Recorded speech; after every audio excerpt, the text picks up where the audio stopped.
Xo'sh, recording boshlandi. Hop, Yevropada nega immuniy o'qish kerak degan savol tug'ilishi mumkin ko'pchilikda.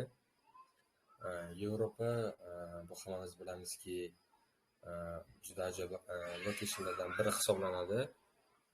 Chunki European Union bor, ya'ni Yevropa tashkiloti bor. Shu Yevropa tashkiloti orqali bir viza orqali butun Yevropa tashkilotlar hamkor davlatlariga kirib chiqsa bo'ladi va yashash uchun juda ham zo'r, koloritli ancha rivojlangan shaharlar hisoblanadi. Xo'sh, bugungi mavzu Yevropaning qaysi davlati deb o'ylasak, Vengriya hisoblanadi. Vengriyani ko'pchilik bilishmasa kerak, bu Yevropada joylashgan. Bu ham shu Yevropa hamkorlik tashkiloti davlatlaridan bittasi.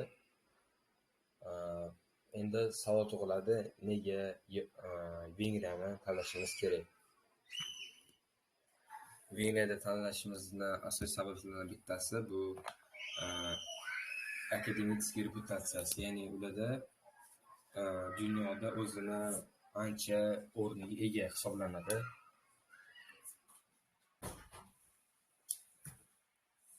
Va o'zini old history, ya'ni juda ham tarixiy obidalar bilan ham, ya'ni tarixiy universitetlar bilan ham mashhur.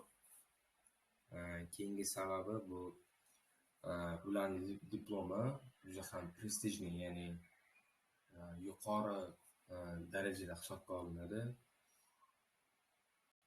Bularning keyin Queensland universitetida ham juda ham ko'plab universitetlari bor va butun dunyo tan oladi.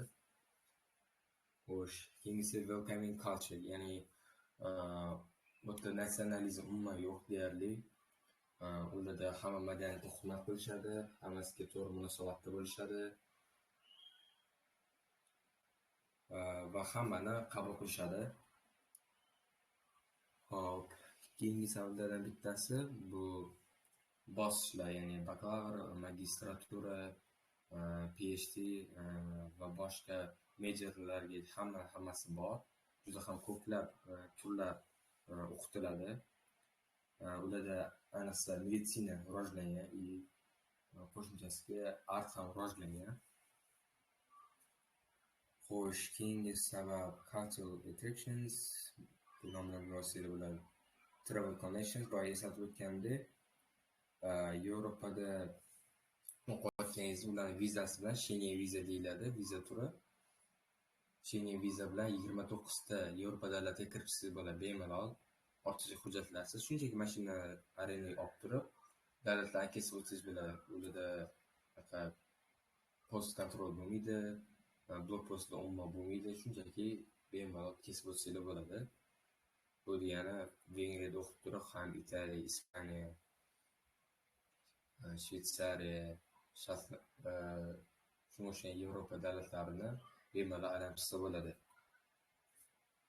Hop, immuniy mana shu Vengriyaliklarning o'zi boya aytgan prestijli degan sabab masalalardan bittasi 16 martda Nobel mukofoti olishgan. Ko'pchilik bilsa kerak Nobel mukofoti nimaligini. Bu qanaqadir scientific yutuq erishsa, shuni ixtiro qilishsa, bunga beriladigan masala, ya'ni bularda olimlar juda ham ko'p chiqqan. Shuning uchun buni o'rni juda ham katta boshqa davlatlar orasida.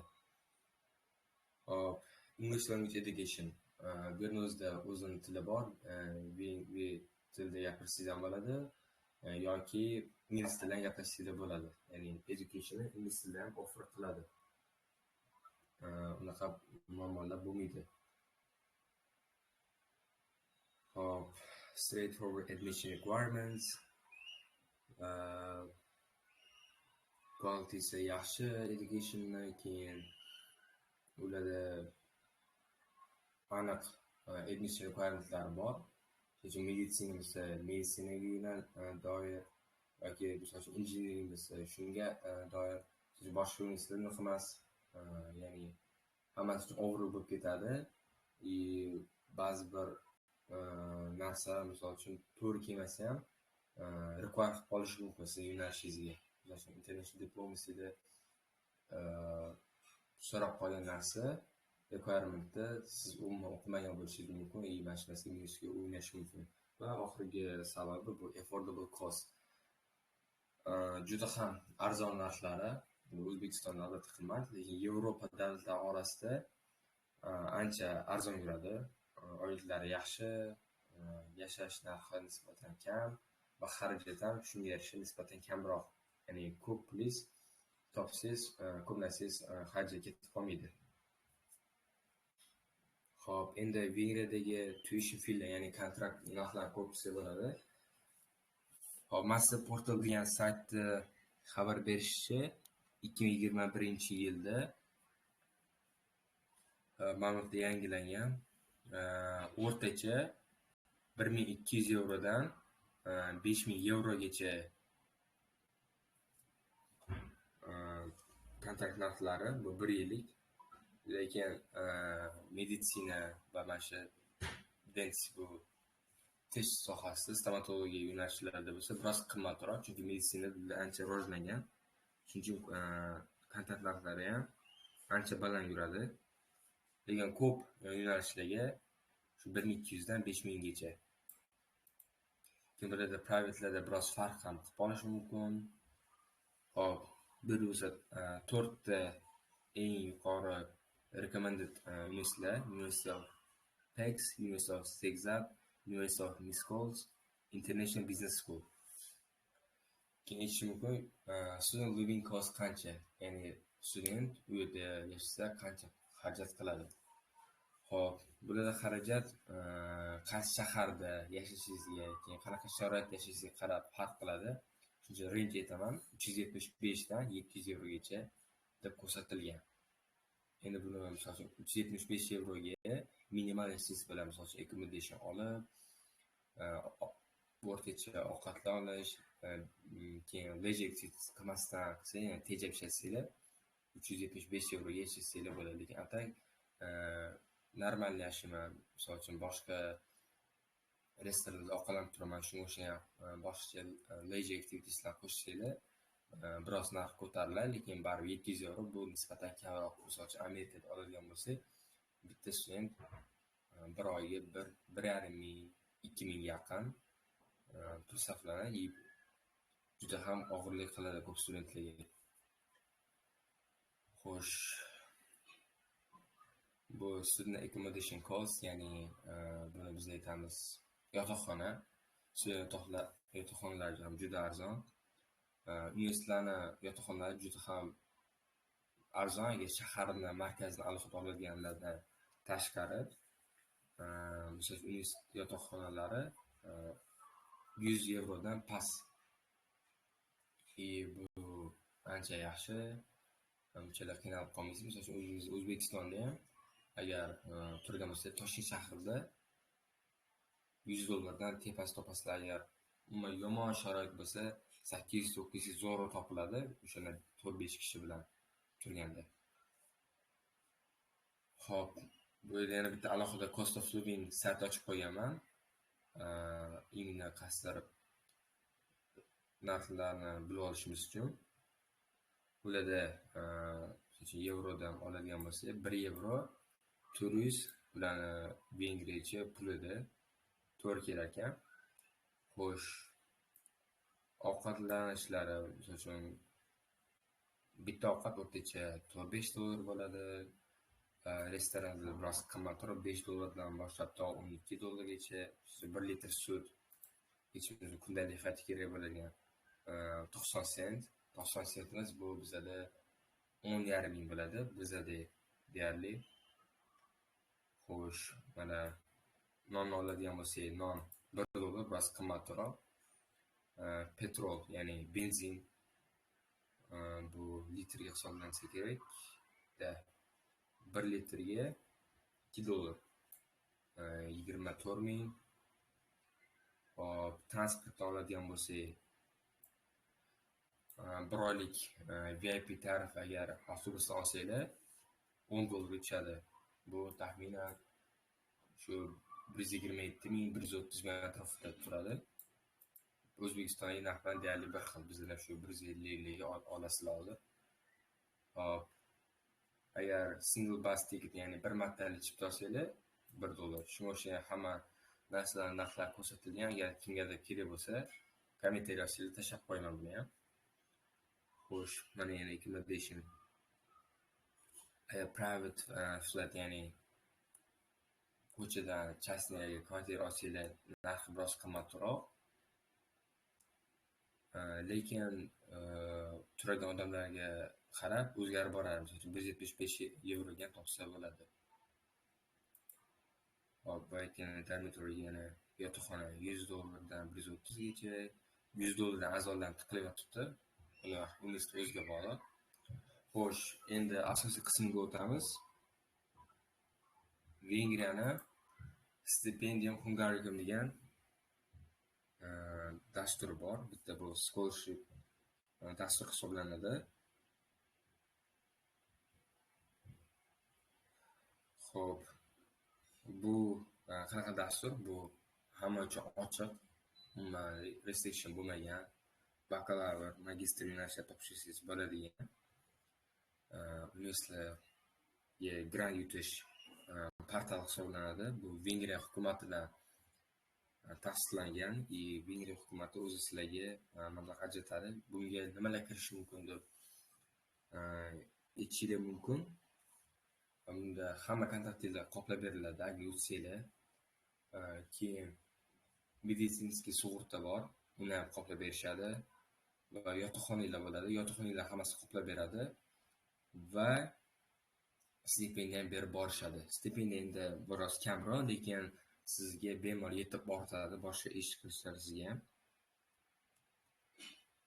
€150 stipendiya beradi bular.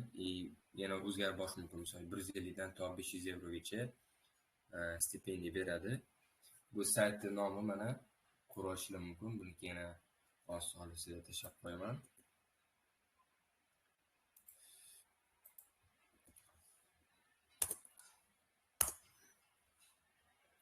Xo'sh, birinchi ko'rgan odam buni tushunmasligi mumkin. Qanaqa registratsiya qiladi, qanaqa sign up qiladi, qanaqa login qiladi. Shuning uchun men sizlarga hozir ko'rsatib beraman, qanaqa qilish kerakligini. Xo'sh, apply qilamiz. Lokatsiya O'zbekiston deb so'rayapti. Yes. Qolisi hozir birga qilsanglar ham bo'ladi. Shu payt ko'rib turib, qolisinglar kutib turaman. Agar birga qilamiz desanglar.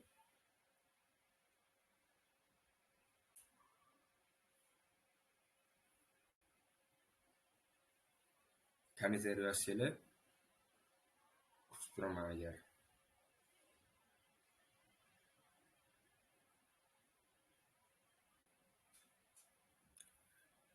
Xo'sh, birinchi nima qilamiz?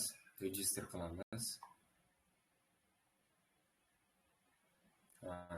Qolganlar bor ekan, Muhammad Bobur Tolipov. Saytga kirasizlar. Undan keyin mana I'm a new applicant. Endi registratsiya uchun yangi email orqali registratsiya qilasizlar. O'zimni email kiritaman.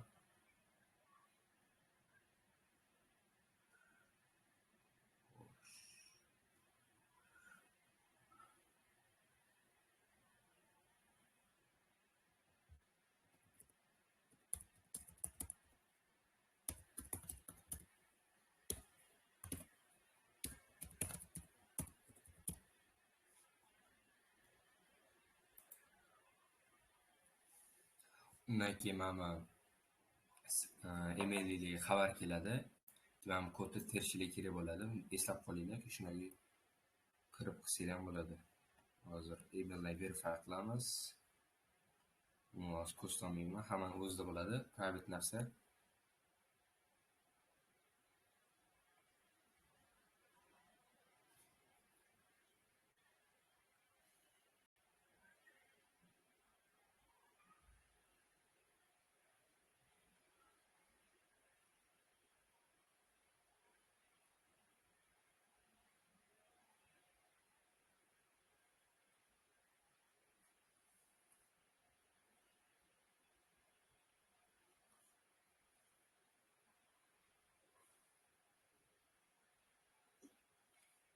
verify qilib bo'lganingizdan keyin bu ochiladi. Keyin kirishga bo'ladi buni.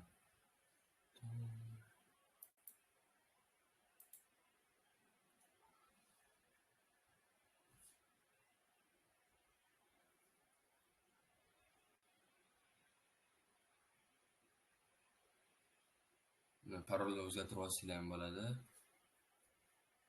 Hozir parolni o'zgartirib qo'yaman emaildan.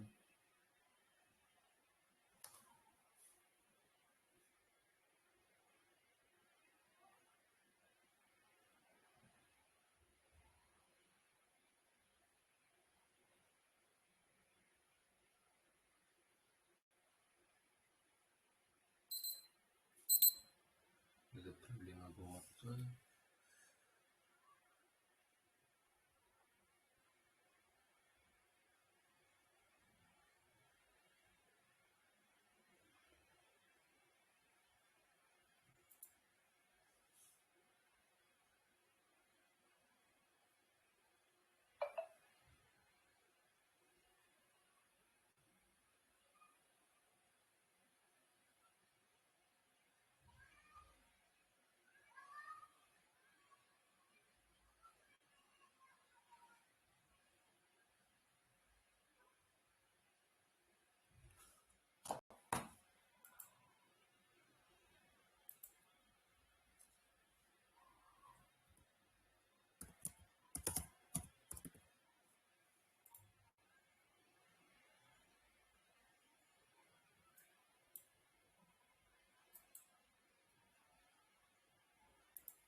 Bir boshqa email kiritib ko'raman.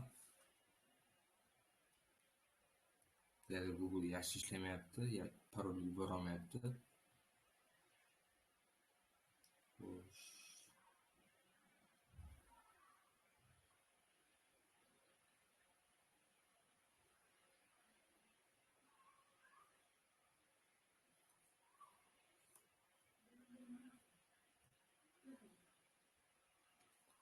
Uzun so'rayman. Guest.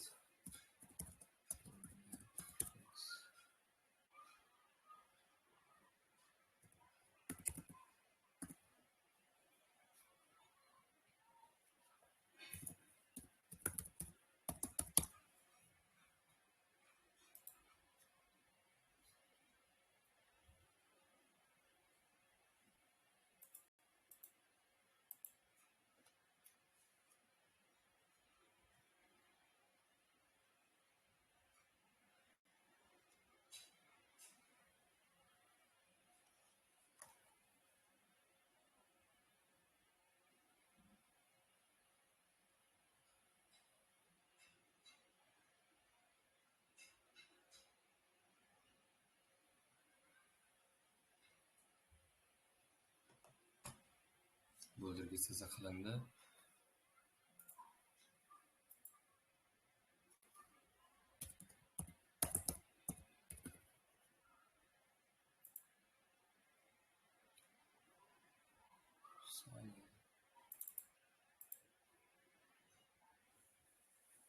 Xo'p, yo'lni shundan ko'rsatuveraman, yaxshi ishlamayapti. Xo'sh, mana shu yerda programmalarni ko'rsanglar bo'ladi. Yanaqa yo'nalishlar bor. Mana misol uchun Electrical Engineering bor, Master'da ham bor. Mana bu yerda birinchi nima qilasizlar? Find Programs deb yozasizlar. Undan keyin qidirsanglar o'zining filtr anishi bor. Birinchi o'zingizga kerak bo'lgan yo'nalishni tanlaysizlar. Bachelormi? Bachelor yoki master. Hozir bizga bakalavr ko'pchilik qiziq bizga bakalavr qilamiz. 2024-2025. Keyin full degree qilamiz. Partial emas. Partial bu qisman degani. Ya'ni full time bo'lmaydi. Ba'zi qisqartirilgan bo'ladi. Kredit soatlari ham. Buni tavsiya bermayman.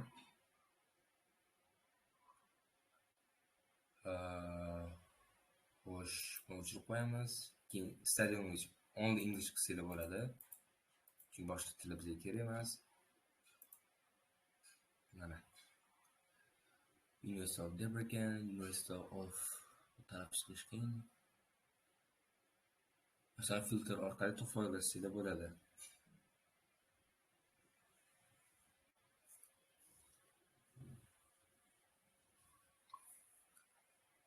yoki misol uchun mana tepada aytaylik computer science deb yozsak,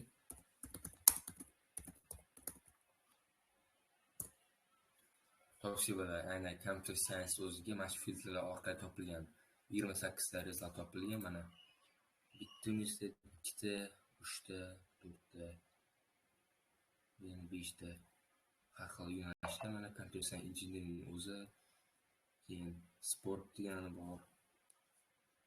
Hop, bu da Besh University of Technology and Economics. Shom talisizlar. Agar kerakli informatsiyalar kerak bo'lsa, ya'ni qo'shimcha more information bossanglar, yana ma'lumot kelib chiqadi. Nominal duration 6 ta semestr.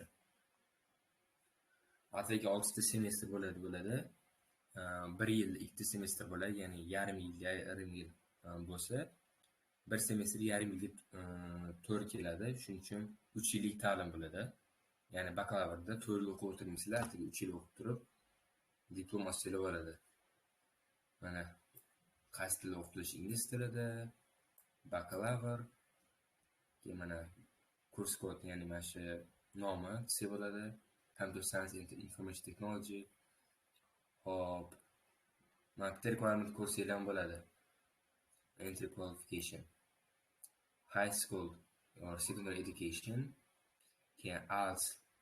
Ko'pchilik qiziqtirish mumkin necha kerak deb. Atigi 5.5 IELTS yetadi. Hop, yoki 0 B2 deb aytilgan. Hop, keyin kerakli dokumentlar universitetda qarab o'zgaradi. Territory requirementsda bu hududlar bo'lishi mumkin. Respublika, misol uchun Afg'oniston yoki shunga o'xshagan hududlar ba'zi birlar ruxsat bermasligi mumkin.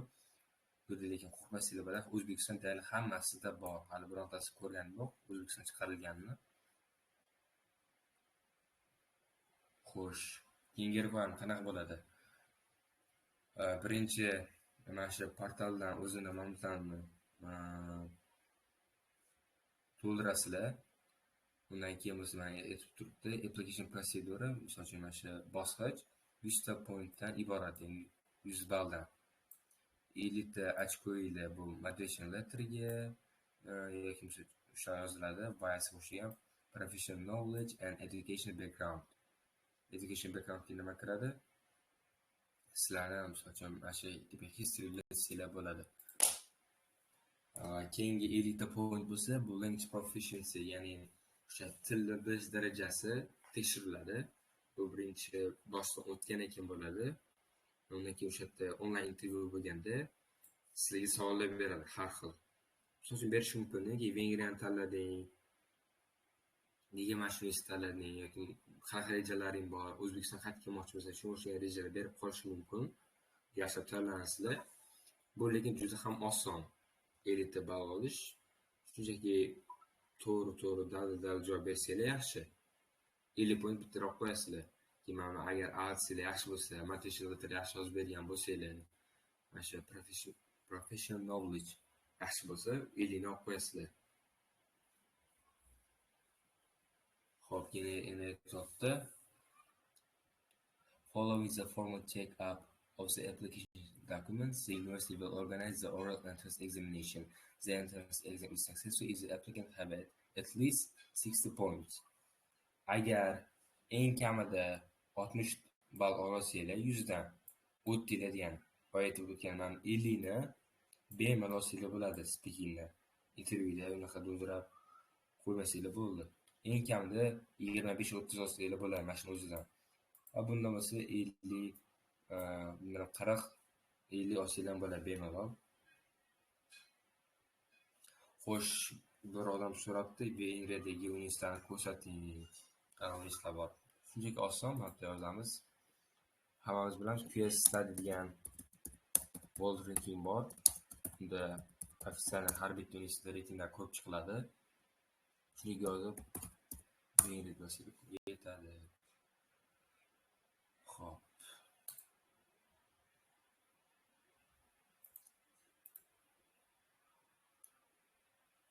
Mana ketdik.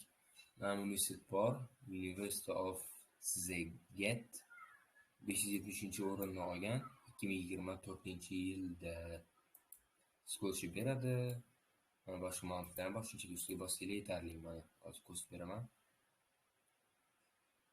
Keyin available programs nimalar bor? Art and Humanities bor, Business bor, Engineering bor, Life Science, Medicina, keyin ijtimoiy fanlar, keyin Management bor.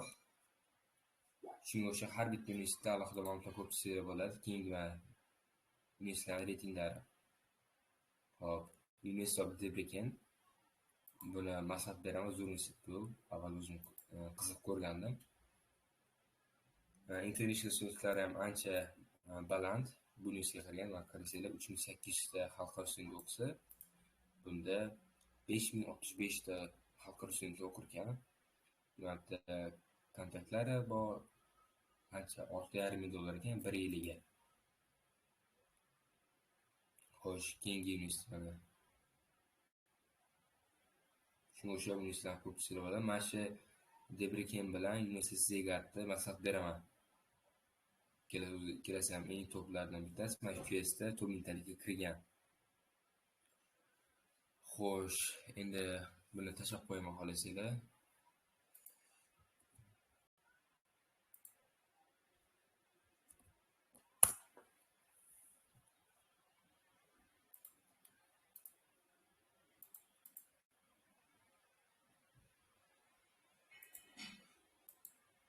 Hop, endi aytishingiz mumkin bizga guideline kerak deb. Uni tayyor PDF formati bor. Ya'ni mana shu universitet hukumati yasab chiqqan saytdan topshirib bo'ladi. Bunda hamma qanaqa topshirishlargacha, qanaqa requirementlar bor, application prosesslari, telefon, o'sha email adreslari, reference hammasi ko'rsatib berilgan. Hozir ko'rsatib beraman misol uchun. Mana har bittasi rasm-rasm qanaqa qilish kerakligini ko'rsatib beradi PDFda. Bemalol qiynalmasdan o'zingiz topshirsanglar bo'ladi. Обязательно bitta nima deymiz, konsalting olib topshirish shart emas. Kimdirlar olish mumkin 100, 200, balki $500 olish mumkin topshirib berishga. Chunki ko'p konsaltlar ishlaydi. 100% kafolat beramiz, tam mana shu universitetga kirishga deb, agar AS 5.5 bo'lsa. Chunki AS juda past. Qiziquvchilar soni ham juda ham kam bo'ladi. O'shanga bemalol o'zingizlar qilsanglar bo'ladi, lekin biroz ko'p vaqt oladi. Keyin qo'shimcha savolga tug'ilib qolishi mumkin, nima qilishni bilmasdan. Shunga o'xshagan muammolar bo'lib qolishi mumkin, lekin unaqa katta muammo emas. Ozgincha vaqtingizni oladi. Bir topshirish jarayonida bir 2 haftadan to 1 oygacha olib qolish mumkin. Lekin eplasangiz bo'ladi o'zingizlar ham. Buni ham tashlab qo'yaman sizlarga.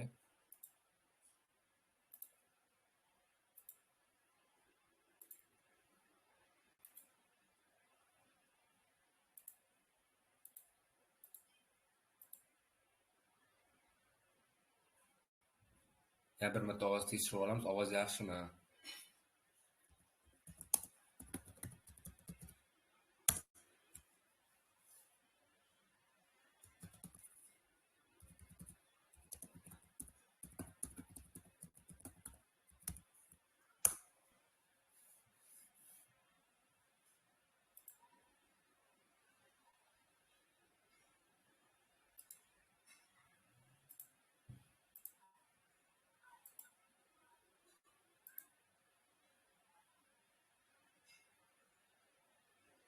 Hop, davom ettirsa ham bo'ladi menimcha.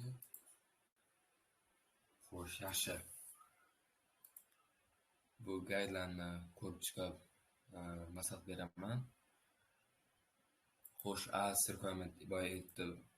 AS OTG 5.5, lekin 5 dan ham qabul qiladiganlari bor. Juda past.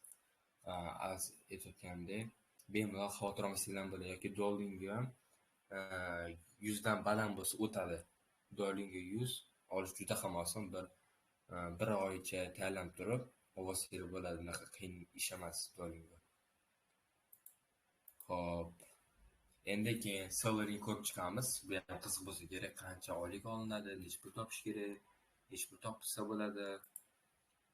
Xo'sh, bular ofitsial ishlasanglar bo'ladi Yevropada, haftasiga 20 soat. Hamma bilsa kerak bu narsani. Keyin mana ko'rishingiz mumkin. eng minimal oylik bu o'zini pulda 232 ming vengricha pulda yoki misol uchun $675 pul topsa bo'ladi. Boya eslatib o'tdim. Tuition fee'lar ancha arzon. Keyin mana student living cost ham maksimum 700 eurogacha boradi. O'rtacha 400-500 ga maza qilib yashasa bo'ladi. Va xavotir olmasanglar bo'ladi. Keyin eng kam oyligi ham 675 euro hisoblanadi. Yoki misol uchun soatli pul ishlaymatsanglar eng kamida $497. Bu $5 desa ham bo'ladi. Bu taxminan 60 ming so'm bo'ladi. Mana biroz baland bo'lishi mumkin, endi kursiga qarab. O'sha haftasiga 20 soat ishlasanglar, xo'sh, qancha bo'ladi? Shunda haftasiga $100, bir oyda 4 ta hafta bo'lsa $400 topsanglar bo'lar ekan. Hamma har xil ishlar bor. Uni o'zingizlar vakansiya topib qidirsanglar bo'ladi. Qiyin ish emas. Masalan, ko'rsatib berish mumkin. Ish topamasanglar, shunday yozasizlar job vacancies in Hungary.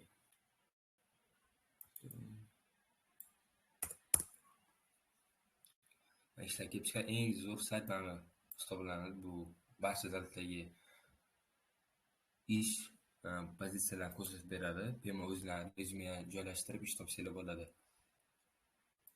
Shu sayt ish topish bo'ldi. Keyingi ishimiz borish masalasi. Necha pulga boramiz? Hop, Aviasales veb-saytidan ko'rsak, o'z maslahat beraman shu saytda. Juda ham arzon saytlarni juda ko'p solishtirganman. Boshqa saytlar bilan ancha arzonroq ko'rsatadi. Misol uchun Toshkent Budapesht yo'nalishida 8-oktyabr kuni $107 ga ketsa bo'ladi. Nisbatan arzon. Shunda bu 1.200.000 mi? 1.300.000 ga yaqin pul bo'ladi. Lekin bunda e'tiborli joyi bor. Agar kirsanglar, ko'rasizlar, ko'rsataman.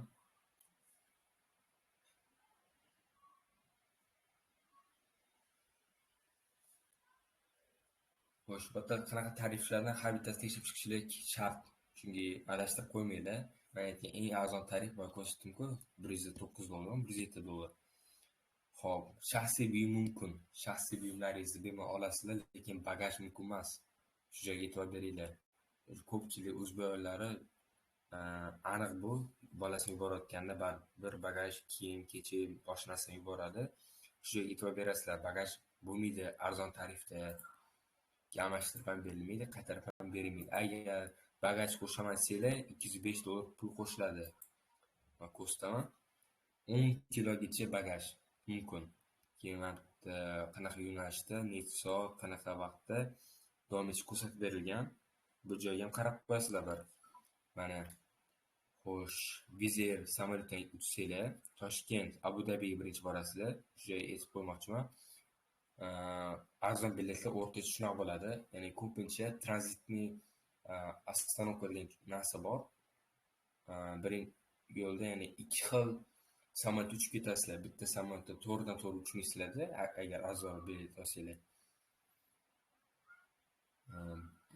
Qolib ketasizlar. Misol uchun birinchisida Toshkent Abu Dabiga bora olasizlar. Misol uchun 12 da uçsanglar, soat 3 ga yaqin yetib borasizlar-da, Abu Dabiga to'xtaysizlar.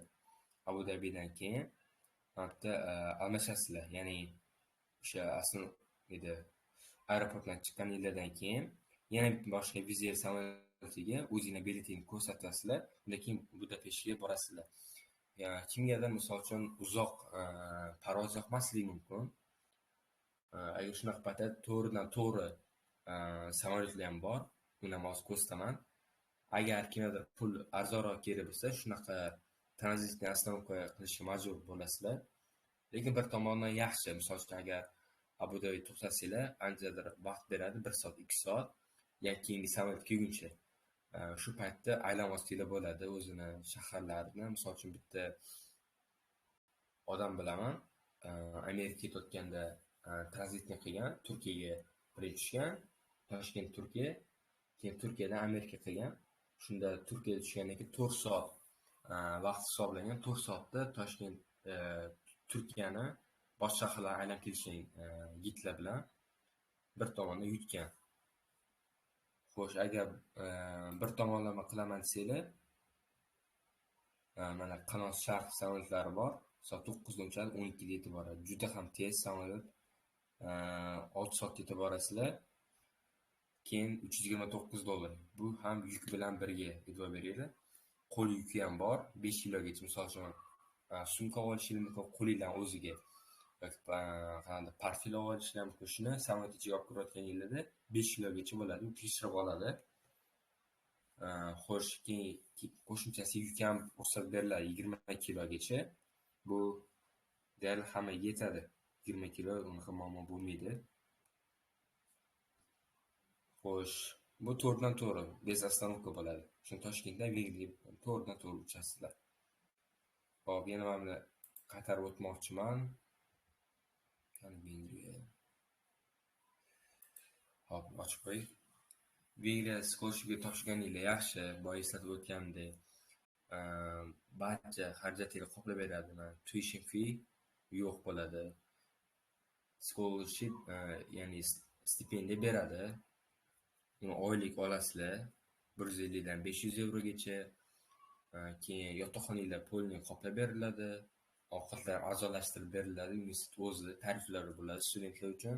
Keyin sog'liq sug'urtasi ham qoplab beriladi. Agar sog'lig'ingizga qanaqadir muammo yetsa, pul beriladi hukumat tomonidan. Siz o'shanda bemalol tuzab olsangiz bo'ladi. Shunaqa imkoniyatlar bor. Menimcha hammaga tushunarli bo'ldi. Agar kimgadir savol bo'lsa, o'sha yerda qo'l berish knopkasi bor. Bosinglar, yoqib beraman.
Bungacha va'da qilingan PDF bor edi. Amerikadagi universitetlar hammasini ma'lumotlari, ya'ni hammasi research qilingan. Uchun as requirement, ACT, yana religious affiliation, Wolf ranking hammasi bitta PDFga joylangan PDF bor. Uni va'da bergandim. Webinar oxirigacha qatnashishga tashlab beraman deb. Xo'sh, bosh tashlab beraman.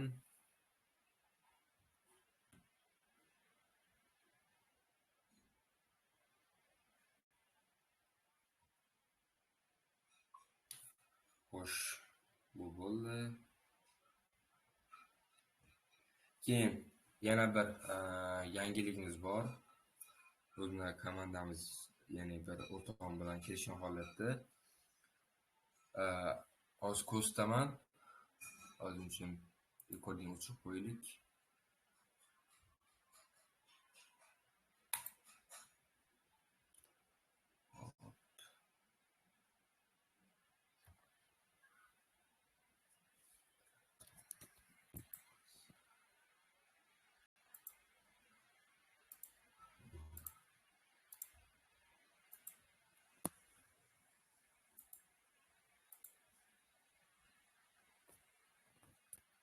Xo'sh. Teparoda biz o'zimizning xizmatlarni xudo boshlaganmiz. Hozir ko'rsatib beraman. Shu bo'yicha yangiligimiz bor. O'zini jamoani tariflar xizmati bor. Misol uchun bu yerda 4 xil tarif bor: standart plus, premium, VIP. Xo'sh, buni sizlarda qanaqa ichiga topshirib berishlar, komand to'ldirib berishlar, ECT yordam ya'ni ECT paymentga misol uchun onlayn yordam berishimiz mumkin, qanaqa qilinishiga gayt berishimiz mumkin. Shuning uchun servislarimiz bor, lekin mana shu bo'yicha yangiligimiz bor. Ya'ni xudo xohlasa bugundan konkurs boshlamoqchimiz. Bugun 4-sana. 4-sentyabrdan to bir hafta ichida adminimiz yoziladi. Xo'sh, birinchi top 3talikka, ya'ni top 3ta odam nechta odam qo'shganligiga qarab sortirovka qilinadi. Undan keyin mana shularga sog'liq qo'yganmiz. Misol uchun birinchi o'ringa standart plus degan tarifimiz bor. Shu birinchi o'ringa beriladi. Ya'ni bizning xizmatlarimizdan tekinga foydalansanglar, birinchi o'rin olsanglar. Xo'sh, nima bo'lishi mumkin? Buning ichida men ko'rsataman, nimalar bor. General advice and guideline beriladi, review qilib beriladi, unit of shortlisting qilib beriladi, session o'tkaziladi. Hop, common application hammasi to'ldirib beriladi. Xo'sh, keyin 20 tagacha ko'rsataman. Yo'q, 10 tagacha ham, uzr. 10 tagacha universitetga topshirib beramiz komand o'zidan.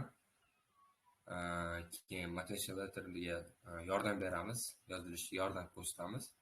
Keyin tavsiyanomalarni yozib beramiz. Bu hammasi standart tarif ichida bo'ladi.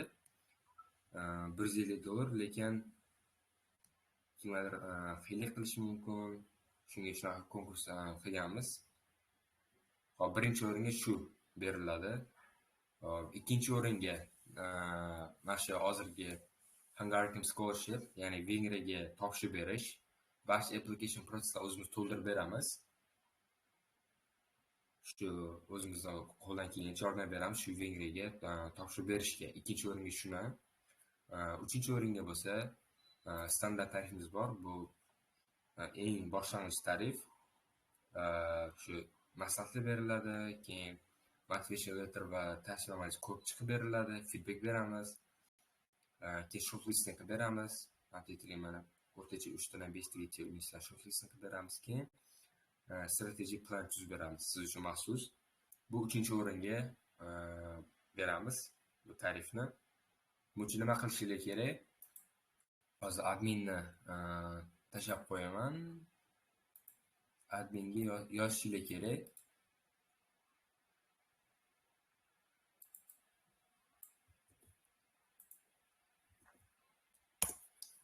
Shu adminga yozasizlar, shu menga link bering deysiz, ular siz uchun maxsus link ochib beradilar o'zingiz nomingizga. Shu link orqali siz do'stlaringizga tashlab berasizlar. Qancha odam qo'shilganini biz kanalimizda ko'rib turamiz. Keyin bir haftadan keyin deadline tugaydi.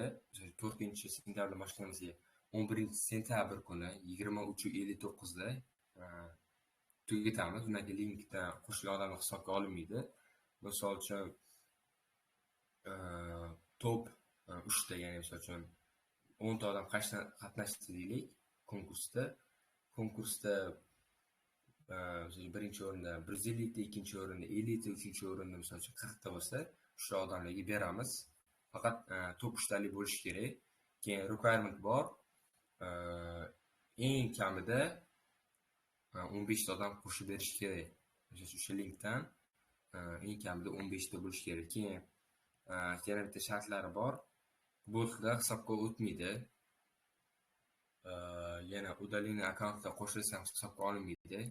Keyin agar kanaldan chiqib ketsa ham hisobga olinmaydi. Shunisiga e'tibor berasizlar. O'tda hammasi kanalimizda o'zi statistikada ko'rsa bo'ladi. Nechta linkda nechta kishi qo'shilgan. Keyin agar shu odamlar chiqib ketsa, linkda ko'rsatilmaydi bu narsa. Ya'ni chiqib ketganlarniki hisobga olmaydi raqamlarini. Hamma tushunarli bo'ldi. Xo'sh, vebinarni yakunlasak bo'ladi. E'tiborli uchun rahmat. Sog' bo'linglar. Bu haqida yana bitta post chiqarib qo'yaman. Shu konkurs bo'yicha bemalol adminga yozib murojaat qilsanglar bo'ladi. Hammaga rahmat. Sog' bo'ling.